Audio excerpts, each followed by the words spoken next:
The scroll was not found with the others, not in the same cave, not at the same time, and not by the same hands.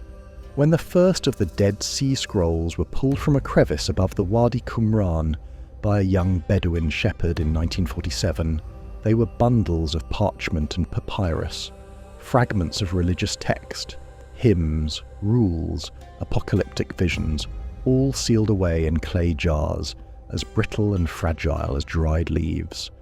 They were written in Hebrew and Aramaic, some in Greek, and bore the mark of a Jewish sect whose identity was debated almost immediately. Psusennes, perhaps, or another community that withdrew from the temple cult of Jerusalem to live by the water, governed by purity laws and eschatology. The scrolls, some dated to as early as the 3rd century BCE, would ignite a scholarly firestorm that has not yet subsided. But among those fragile scrolls of linen and ink, one artifact would stand apart in both composition and content. It was not made of parchment. It was not composed in poetic or prophetic form. It did not cite scripture. It was instead a list, plain, declarative, and entirely unlike anything else found at Qumran. It was written not with ink, but etched directly onto thin sheets of copper mixed with a small amount of tin. And what it claimed to describe in a matter-of-fact tone was the location of enormous amounts of buried treasure. By the time archaeologists entered what would later be called Cave 3, located about a mile north of the Qumran Plateau, it was March 1952, and the initial frenzy of scroll recovery had given way to more systematic, state-sanctioned excavation.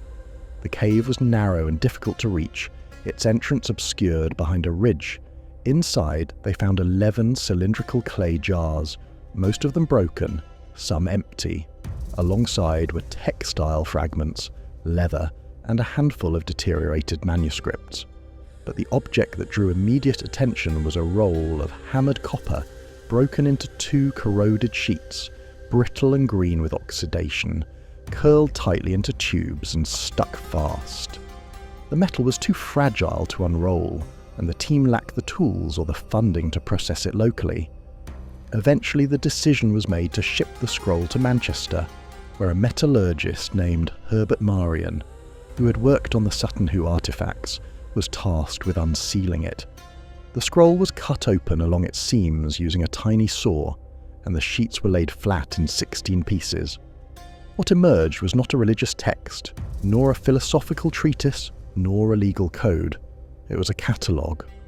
The writing, in square Hebrew script of a later Herodian form, was precise, uniform, and deeply engraved. The text began mid-sentence. The language, though recognisable, included spellings and terms that raised immediate questions, but the message was unmistakable. Line by line, the copper scroll listed 64 locations, each tied to a quantity of buried gold, silver, or sacred vessels. The total amounts were staggering. Some caches were said to contain dozens of talents of silver, more than £1,000 per cache by modern weight. Others referenced tithing vessels, priestly vestments, incense, and offerings. The tone was businesslike, procedural. The first lines read, "In the ruin which is in the valley of Achor, under the steps with the entrance at the east, a distance of 40 cubits, a strong box of silver and its vessels, with a weight of 17 talents." The scroll continued in the same manner. No grand preface, no religious invocation, just entries. Nowhere in the text was there any indication of who had written it, when, or why. The absence of framing was as conspicuous as the content itself. It read like the middle section of a longer inventory, as if copied hurriedly from another source, perhaps intended for internal reference. Unlike the other Dead Sea Scrolls, copied painstakingly by scribes into carefully controlled archives, the copper scroll gave no sign of theological purpose. It was a practical document, written in a medium chosen for durability, and it listed wealth on a scale difficult to reconcile with any known community of that region. Scholars were divided almost immediately. Some argued that the scroll was authentic and that it referred to real treasure, hidden during the Jewish revolts of the 1st century CE, either during the Great Revolt against Rome, 66 to 73 CE, or in earlier periods of temple unrest. Others insisted it was a fantasy, perhaps written by a disillusioned scribe imagining a horde that could restore the Second Temple, or even a form of sectarian satire, mocking the temple authorities' corruption by imagining the scale of their hidden wealth. But beneath the interpretive disagreement, one problem remained constant. If the scroll described real caches, then none of them had ever been found. Archaeologists, treasure hunters, and private expeditions soon began to search for the locations described, but the directions, though detailed in measurement, were frustratingly vague in geography.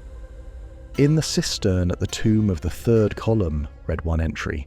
Another specified, "in the court of the peristyle, in a hollow filled with water."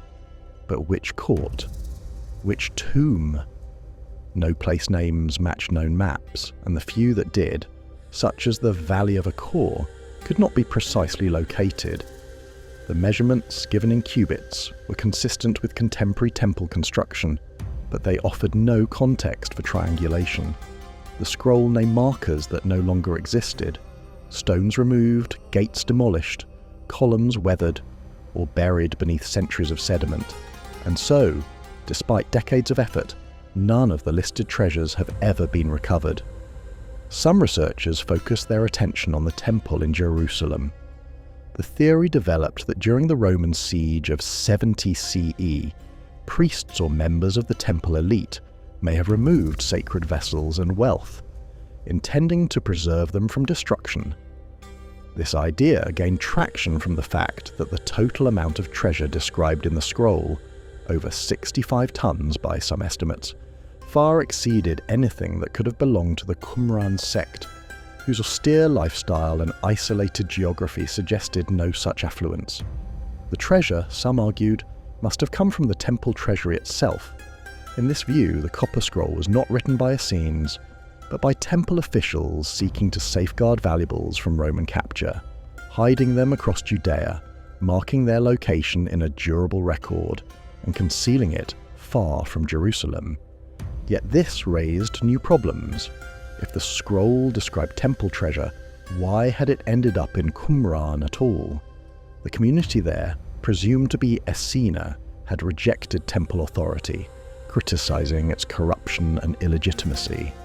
They described the temple as defiled, awaiting purification at the end of days. Would they have cooperated in hiding its treasures, or even preserved a record of them? And if the scroll was not theirs, but had merely been hidden in their territory, why had it been left behind? Other theories pointed elsewhere. The scroll, it was suggested, could have been part of a fictional text or allegory. One scholar noted that the numbers were not only large, but symbolically resonant, 40, 70, and 7 appearing often, suggesting a kind of numerological encoding. Another proposed that the text was a form of coded instruction, not meant to be read literally, but as a spiritual map or internal guide. Still others maintained a simple, if increasingly unlikely, conclusion, that the treasure was real, but that the caches had long since been looted, discovered by chance, or lost to history by natural disaster or erosion. The search extended beyond academic circles. In the 1960s and 70s, several expeditions, some funded privately, others operating under the radar, attempted to follow the scroll's instructions using ground-penetrating radar, metal detection, and topographic analysis. None reported success. In later decades, interest became entangled with fringe theories, linking the scroll to the Knights Templar, to esoteric traditions, or to conspiracy frameworks around hidden biblical artifacts. But the academic consensus remained cautious. Without corroborating archaeological evidence, the copper scroll stood alone, neither provably authentic nor provably false, resistant to interpretation. Its facts rendered inert by the passage of time. Its style remained anomalous. Of all the Dead Sea Scrolls, over 900 documents in total, none resemble the copper scroll in form or tone. It has no duplicates, no matching fragments, Its script is distinct, etched with a burin, not written with a pen.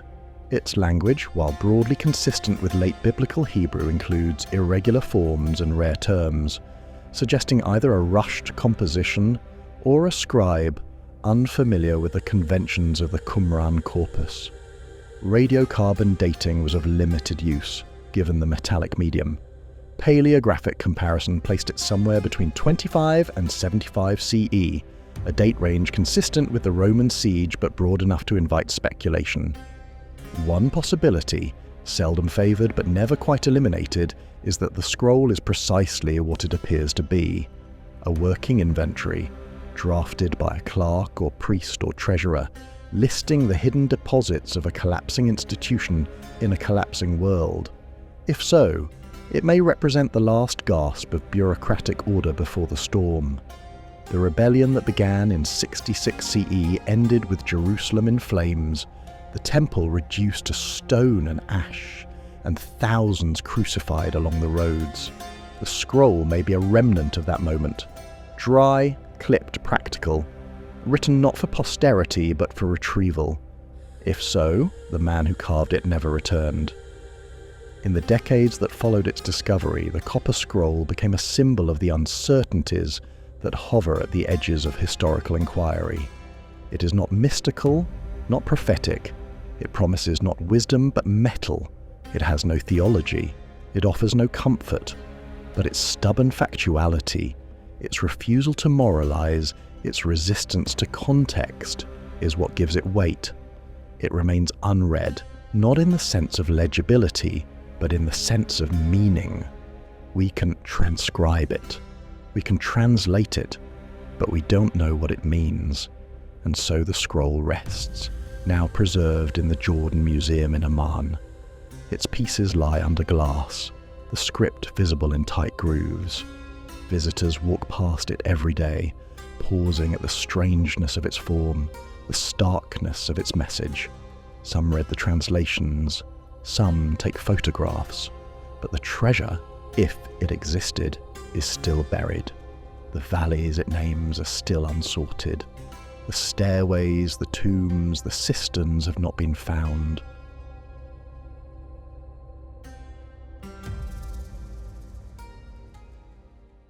In the summer of 323 BCE, Alexander III of Macedon lay dying in the palace of Nebuchadnezzar II in Babylon. He was not yet 33 years old. Over the previous decade, he had crossed into Asia with a small army and expanded Macedonian power farther than any Greek had ever imagined, conquering lands from the Aegean to the Indus, founding cities, destroying empires, and shaping the geopolitical map in a way that no man of his age had done before. As his condition worsened, his generals gathered near his bedside, and when asked to whom he left his empire, he is said to have replied, "To the strongest." This statement, however apocryphal, set in motion a succession crisis that unravelled the empire he had built, but it did not prevent his death from becoming one of the most pivotal events of the ancient world. It also did not settle the question of where he would be buried, a decision that would spark political manoeuvring and eventually one of history's most enduring mysteries. In accordance with Macedonian royal tradition, the body of a dead king was to be returned to Aegae, the ancestral burial place of the Argead dynasty in northern Greece. Preparations were begun to embalm Alexander's body using Egyptian and Babylonian methods, and a massive funerary cart was constructed to carry his remains westward. The cart was reportedly a monumental structure, designed to impress onlookers with its craftsmanship and adorned with precious metals, sculptures, and painted scenes of Alexander's conquests. The procession was intended to demonstrate his unmatched stature even in death, affirming his place not just as a ruler, but as a figure of divine status. However, before the body could reach its supposed destination in Macedon, it was intercepted. The general Ptolemy, one of Alexander's most trusted companions and the future founder of the Ptolemaic dynasty in Egypt, took control of the body as it passed through Syria, diverting it to Memphis. This was not merely a matter of reverence or accident. Control over Alexander's body was a symbol of political legitimacy. In ancient Macedonia and throughout much of the Hellenistic world, the burial of a ruler could legitimize the authority of his successor. Ptolemy understood the value of possessing Alexander's remains, and by installing them in Egypt, he could bolster his own claim to rule. Alexander's body was initially placed in Memphis, the ancient capital of Egypt, though the exact location and nature of the tomb constructed there remain unknown. Within a few decades, the remains were moved to Alexandria, the new city Alexander had founded on the Mediterranean coast. By the early 3rd century BCE, the body was housed in a grand mausoleum, often referred to in later sources as the Soma or Sema, though the exact terminology and description varied.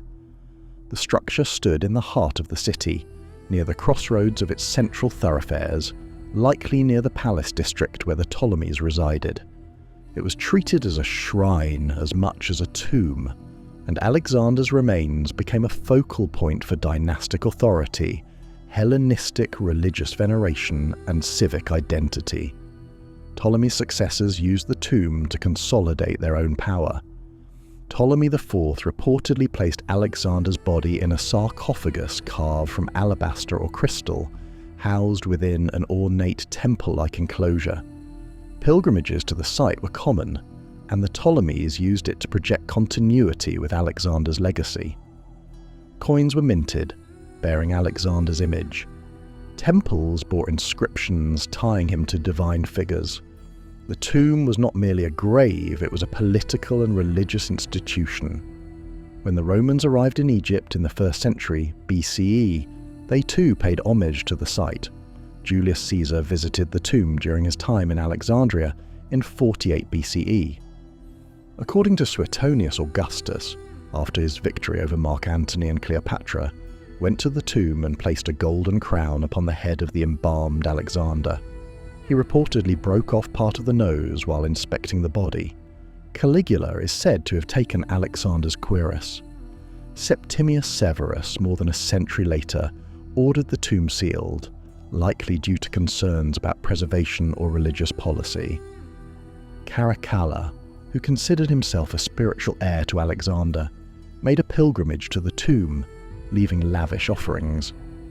These reports, scattered across Roman sources, affirm that the tomb remained in active use and recognition for centuries after Alexander's death.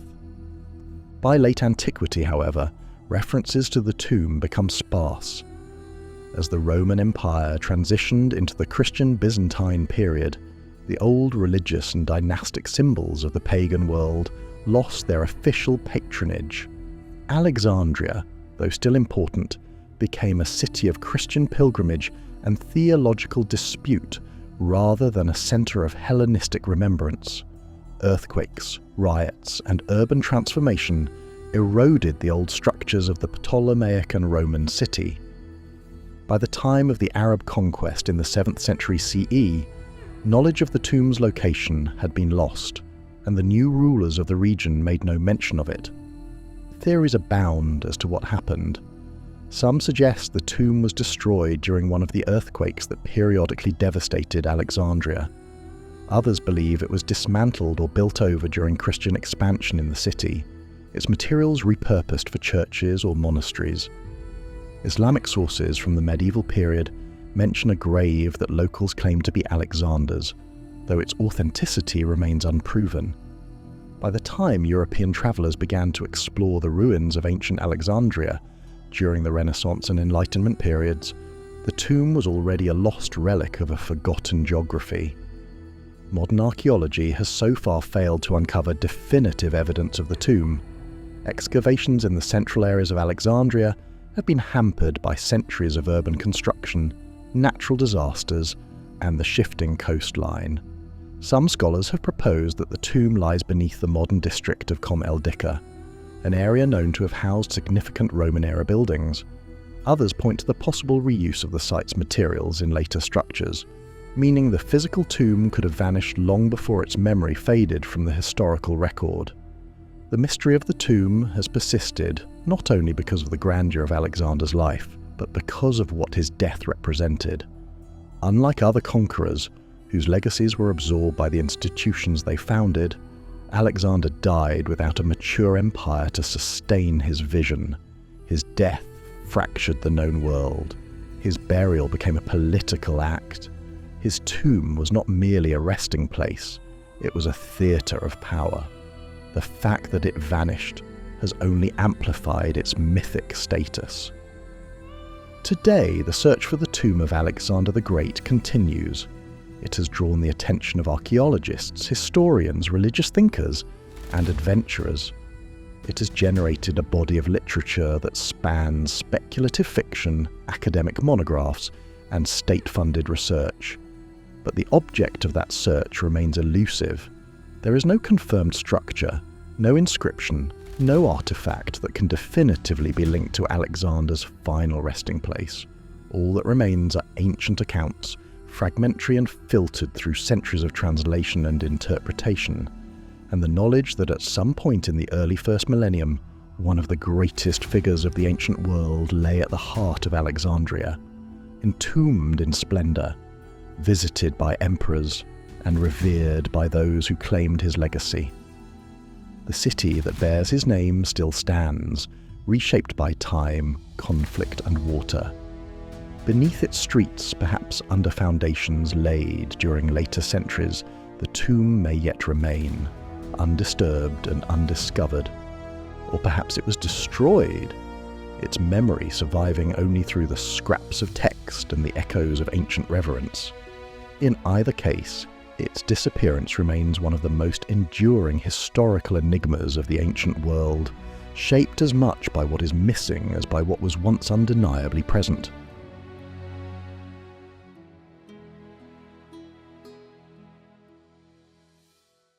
On the high plateau of Axum, where the light falls flat across ancient basalt and the air is dry enough to preserve memory, there stands a small chapel enclosed by iron fencing and shaded by sycamore trees.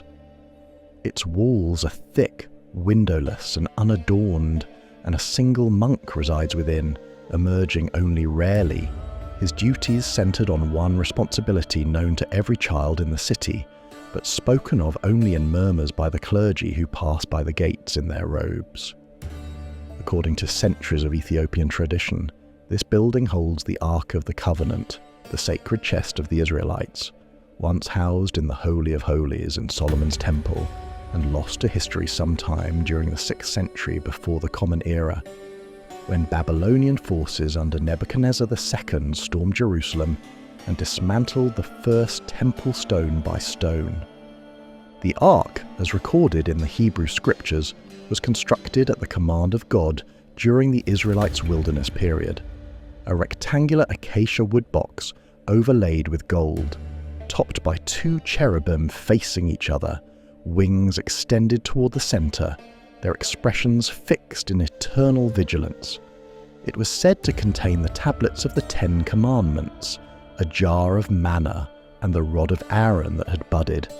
Carried by priests, it led the Israelites across the Jordan, circled the walls of Jericho, and rested in the sanctuaries of Shiloh and Kiriath Jearim before being brought to Jerusalem by King David and enshrined by his son Solomon in the temple that rose above Mount Moriah. Its presence was synonymous with divine favor, its absence a signal of abandonment, and over time it became both an object and a symbol, integral to the covenant between a people and their deity. The Babylonian conquest in 587 BCE marked a rupture that neither scripture nor archaeology has resolved with finality. The temple was burned, its vessels looted, and the city left in ruins. The Book of Kings, which details the pillaging of temple artifacts by Babylonian forces, makes no mention of the Ark among the spoils, nor does the inventory in the Book of Jeremiah, which references the destruction but remains silent on the fate of the most sacred object of all. Rabbinical texts speculate. The second book of Maccabees describes how the prophet Jeremiah, foreseeing the coming disaster, concealed the ark in a cave on Mount Nebo and sealed it, instructing that it not be recovered until the Messianic age. Other traditions suggest it was hidden beneath the temple itself, in prepared chambers known only to the priests. By the time of the Second Temple period, the Holy of Holies was empty, and the Ark had passed from ritual use into theological memory. During the Roman conquest of Jerusalem in 70 CE, Titus's legions destroyed the Second Temple and carried treasures to Rome, an act commemorated in the Arch of Titus, where the menorah and trumpets are depicted in bas-relief. The Ark is absent. Its silence in these records has fueled centuries of speculation, giving rise to claims that it had long since vanished, been hidden, or transported elsewhere in anticipation of desecration. The historical sources diverge, and no single narrative can be verified with certainty. The Ethiopian claim rests on the Kebra Nagast, a 14th century compilation of royal and theological lore that draws from earlier sources and serves both as national epic and sacred history. It recounts that the Queen of Sheba, upon visiting Solomon, conceived a son named Menelik, who returned to Jerusalem as a young man. Upon his departure, according to the account, the Ark was taken by divine will and carried with him back to Ethiopia, establishing a Solomonic line that would rule until the 20th century. The narrative presents the removal not as theft, but as fulfillment of prophecy, positioning Ethiopia as a new Zion and the Ark's resting place as the cathedral city of Aksum. European scholars, missionaries and travellers from the 18th century onward have encountered this tradition repeatedly, though none have been permitted to view the object itself. The chapel in Aksum is guarded by a single appointed monk who alone may see the Ark and who is chosen for life. No archaeologist has examined the contents. No documentation exists beyond oral testimony and religious conviction. The building itself is of 20th century construction, erected adjacent to older foundations that suggest earlier sacred use. Attempts by external researchers to gain access have been uniformly denied. Alternative theories place the Ark elsewhere. In Jerusalem, beneath the Temple Mount, various rabbis and scholars have claimed that a system of hidden chambers may still hold the object, preserved from desecration by priests who anticipated the Babylonian assault. Excavations beneath the mount have been politically fraught and limited due to the presence of the Al-Aqsa Mosque and the Dome of the Rock, two of Islam's holiest sites. In the late 19th century, British explorers such as Charles Warren mapped subterranean cisterns and passageways, but found no conclusive evidence. Later digs were halted by escalating tensions. Some have speculated that the Ark was taken to Egypt, either during the reign of Manasseh or in flight from the Babylonian advance. Inscriptions from the island of Elephantine, where a Jewish temple existed, have prompted further conjecture, though no references to the Ark have been identified. Others point to Tanis or Alexandria, drawing tenuous lines between archaeological fragments and biblical silence. Still others believe the Ark was destroyed in the temple's burning, or dismantled and melted down for its gold. In modern times, the Ark has captured imaginations far beyond theological circles. It has entered the realm of fiction and film, depicted as a divine weapon or lost treasure sought by adventurers and tyrants.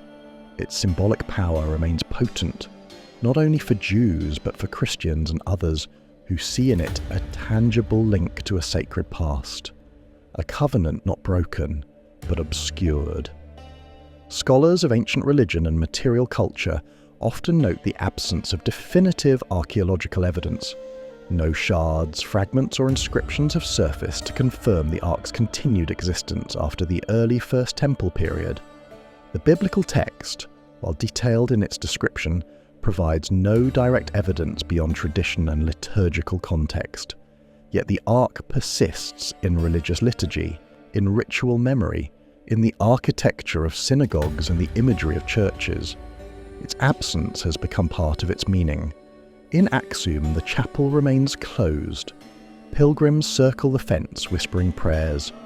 The monk within does not speak to journalists or scholars. He tends the space, fulfills his rites, and waits.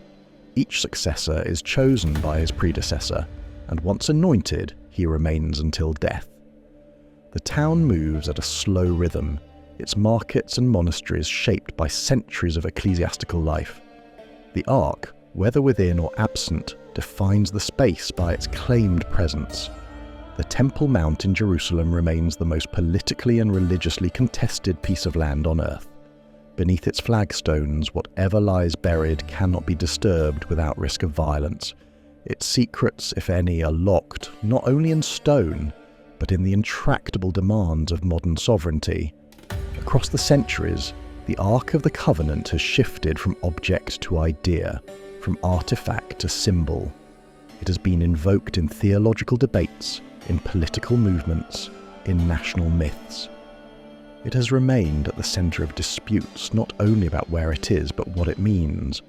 For those who seek it in stone, the trail remains cold. For those who seek it in scripture, its absence points not to loss, but to longing.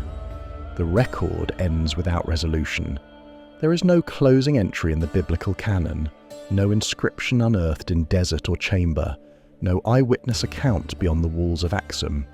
The Ark is either gone or hidden, and its memory endures not because of proof, but because of need.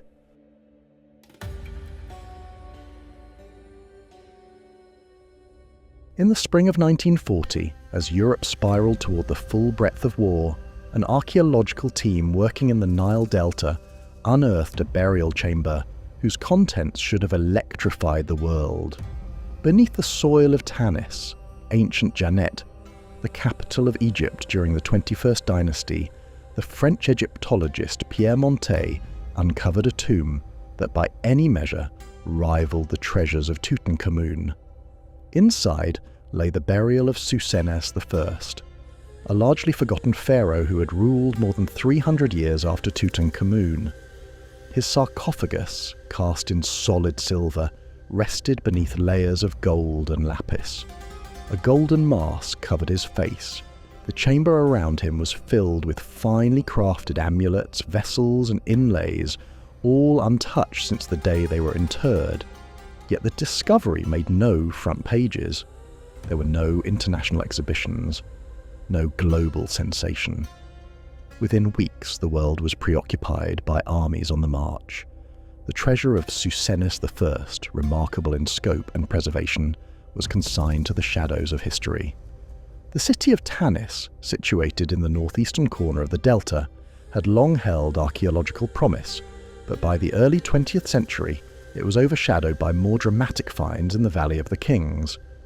The delta, crisscrossed by irrigation canals, thick with mud brick ruins, and subject to seasonal flooding, posed challenges that discouraged excavation. Yet Montet persisted. Beginning in the 1930s, he led a series of systematic digs at the site, uncovering evidence of a royal necropolis. The tombs he uncovered were not cut into rock as in Thebes, but rather built within massive mud brick enclosures, with chambers of cut stone sealed by granite blocks. In 1939, he located the tomb of Asorkon II. Then, in early 1940, he broke through a stone barrier into the tomb of Psusennes I. The tomb, though not intact in the same sense as Tutankhamun's, had never been robbed. It had been sealed, reused by later kings, and preserved beneath layers of debris. The burial chamber, paved with blocks of stone, contained a series of nested coffins. The outermost was granite. Inside that was a massive silver sarcophagus, a rarity in Egyptian archaeology. Silver, unlike gold, was rare in Egypt and often more valued for its scarcity.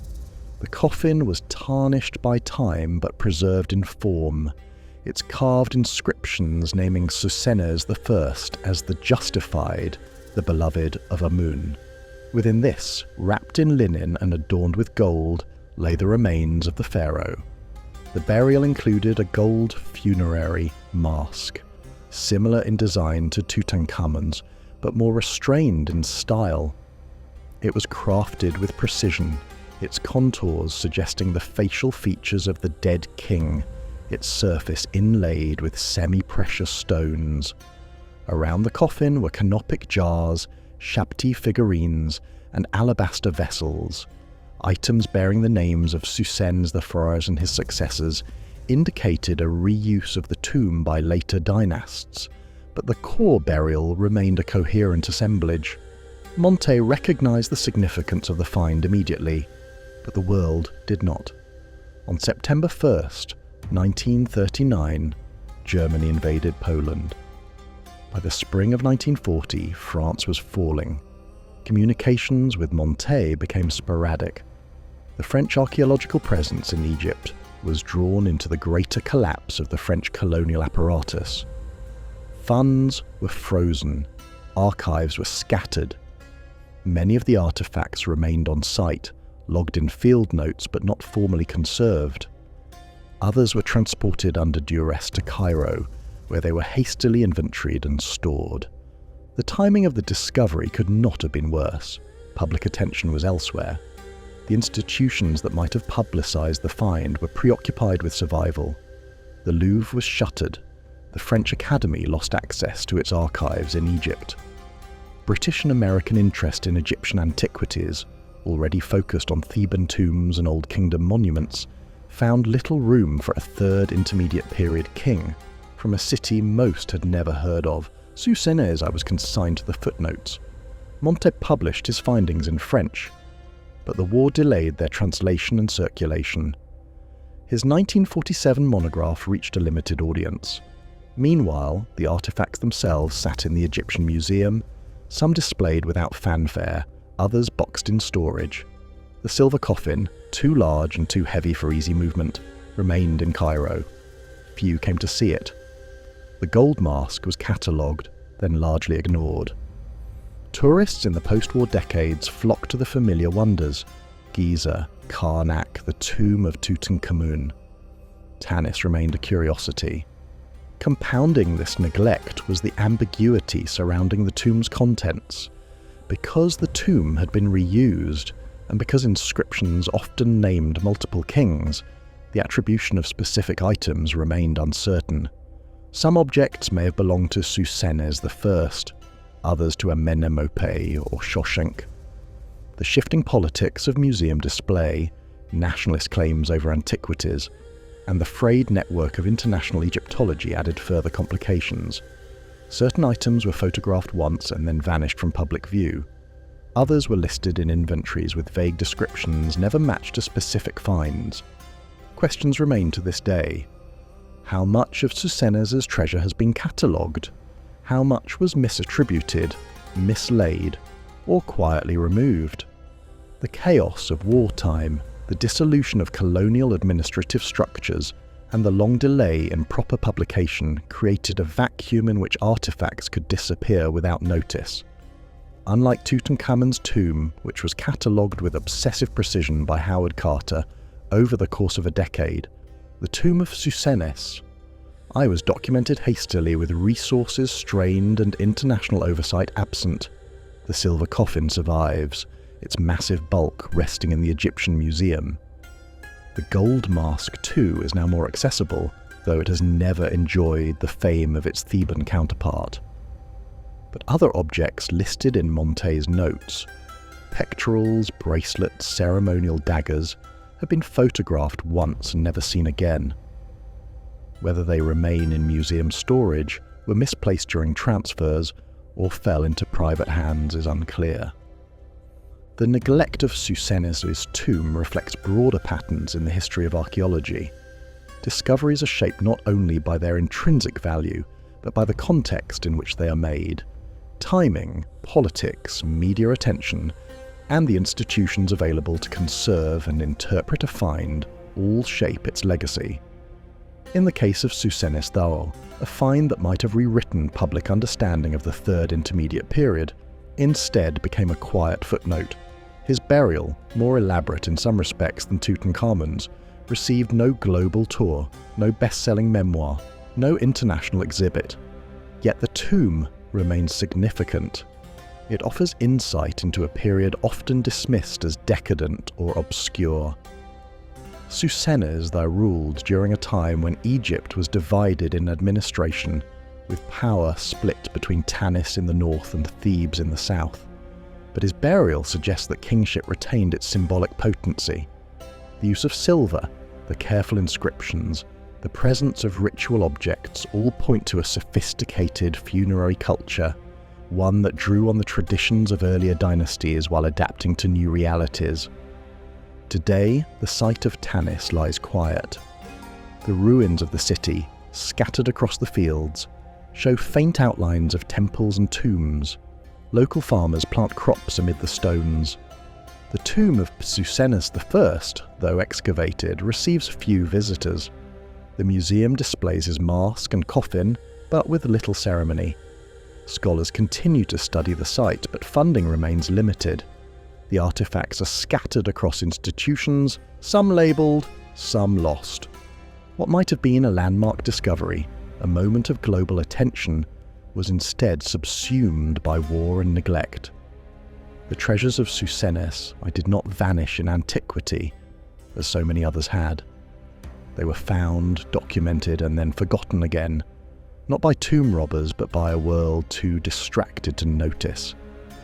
And in that forgetting lies the final irony. A king who preserved his splendor against time was buried again, this time beneath the weight of history itself.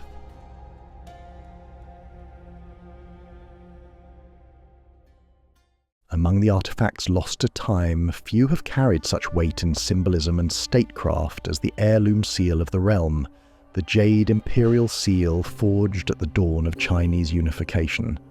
It was not a mere ornament of bureaucracy or royal indulgence, but a singular object charged with the metaphysical weight of the mandate of heaven itself. Its origins trace to the tumultuous years at the close of the Warring States period, when the state of Qin, through a campaign of relentless conquest and administrative reform, succeeded in unifying China for the first time under a single imperial throne. At the center of this new order stood Qin Shi Huang, the first emperor, whose efforts to consolidate power extended not only across territory, but through symbols as enduring as they were deliberate.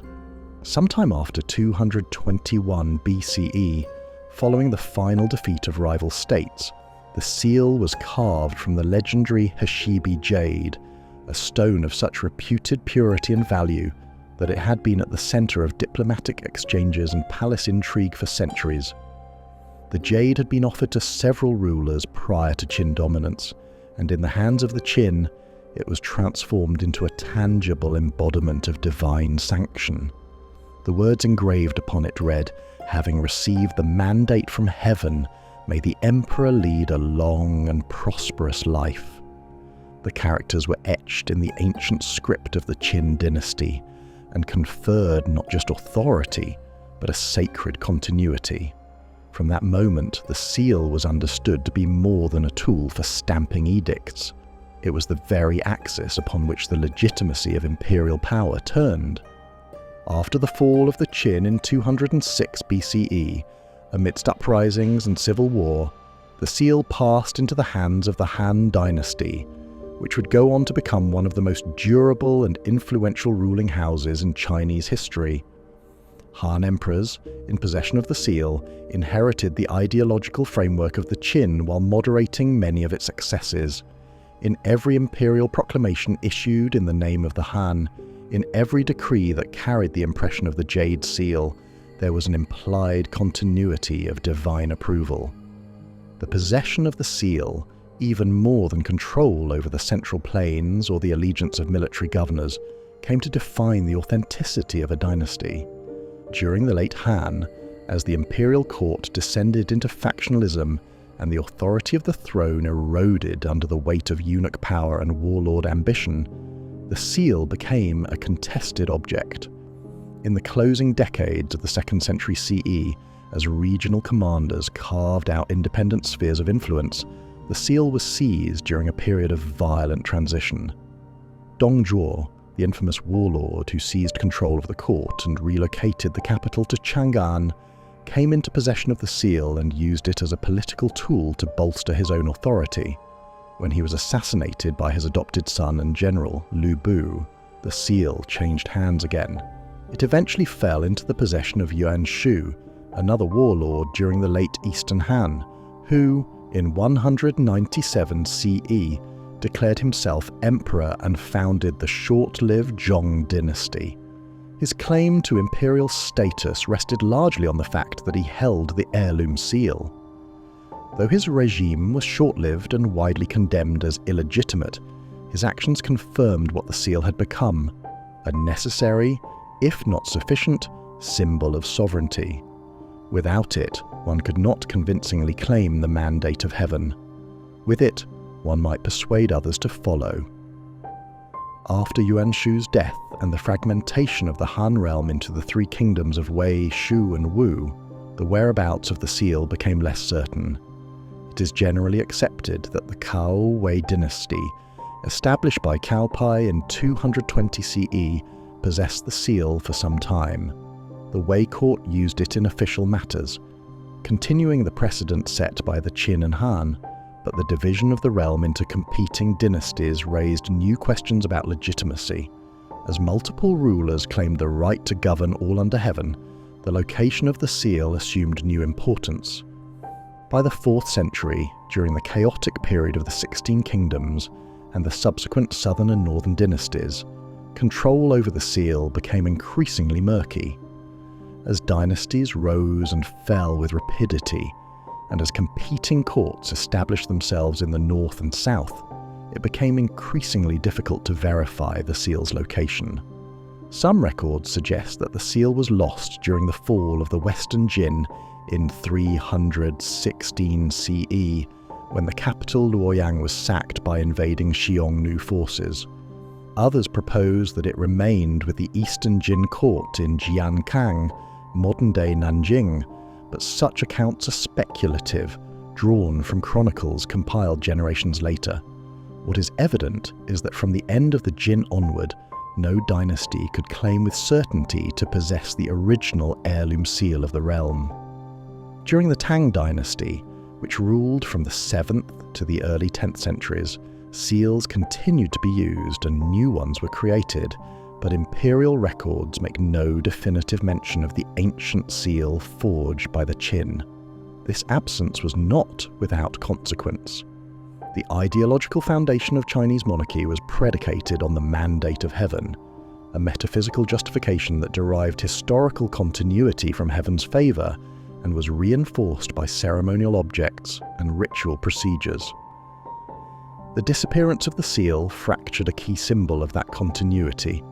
Over the following centuries, attempts were made to replicate the authority that the seal had once embodied. Successor dynasties produced their own imperial seals, often fashioned from jade, gold, or ivory, and each emperor had personal seals crafted for various bureaucratic purposes. But the original heirloom seal retained a unique status in memory and historiography. It was understood to have been forged from the purest jade, to have passed through the hands of sacred emperors, and to have borne witness to the unification of China. Its loss created an ideological gap that could not be closed by mere imitation. During the Yuan dynasty, established by the Mongols under Kublai Khan in 1271, the seal did not resurface. The Mongol court introduced new regalia and administrative practices, borrowing from both Chinese and Central Asian traditions, but the absence of the original seal reinforced the perception among some scholars that Yuan rule was foreign and lacked ancestral legitimacy. When the Ming dynasty overthrew the Yuan in the 14th century and sought to restore Han Chinese governance, efforts were made to collect and standardize court rituals, revive Confucian learning, and reassert traditional symbols of sovereignty. Yet even the Ming, who were deeply invested in historical continuity and ritual propriety, made no credible claim to possess the heirloom seal. By the Qing period, established by the Manchus in the mid-17th century, the concept of a singular imperial seal had evolved. The Qing emperors had dozens of seals produced, each for specific ceremonial or bureaucratic functions. These seals were meticulously catalogued and preserved, but the mystique of the original jade seal endured. Antiquarians, scholars and officials speculated on its fate. Some believed it had been lost during wartime, others that it had been hidden deliberately to prevent its misuse by pretenders. A few suggested it had been broken, either by accident or to prevent it from falling into enemy hands. One persistent rumour held that the seal had been taken into exile by a loyalist during the fall of the Western Jin, and had been passed down through a secret lineage, though no evidence ever surfaced to confirm this. Throughout the Qing period, the heirloom seal occupied a place in cultural memory more than in political reality. It was invoked in literature, depicted in art, and discussed in scholarly treatises. But it had become a relic of myth. Its absence, paradoxically, enhanced its significance. Like a vanished relic of the Buddha or a lost fragment of sacred scripture, it assumed a symbolic weight far beyond its physical properties. The jade from which it was carved may have once glistened with divine authority, but in its absence, the seal became a void against which later dynasties measured their own claims. In the 20th century, as the imperial system collapsed and the Republic of China sought to construct a new political identity, artifacts of the former dynasties were collected and curated in museums. Seals from various periods were displayed, studied, and replicated, but the heirloom seal was conspicuously missing. The People's Republic of China, which emerged after decades of civil war and foreign invasion, had no need for divine sanction through jade. Its legitimacy rested on revolution, not on ritual. Yet even in the halls of historical institutes and in the margins of academic publications, the question of the seal's fate persists. Whether hidden, destroyed, or dissolved into dust, the heirloom seal of the realm remains an absence that shaped centuries. Its disappearance created not only a historical mystery, but a symbolic rupture in the thread of imperial authority. Each dynasty that followed its loss attempted, in various ways, to fill that void, to reassert legitimacy through ritual, text, or conquest. But none could reclaim the exact authority that the original seal had once conferred. And so it endures, not as an object preserved in jade, but as a problem left unsolved by history.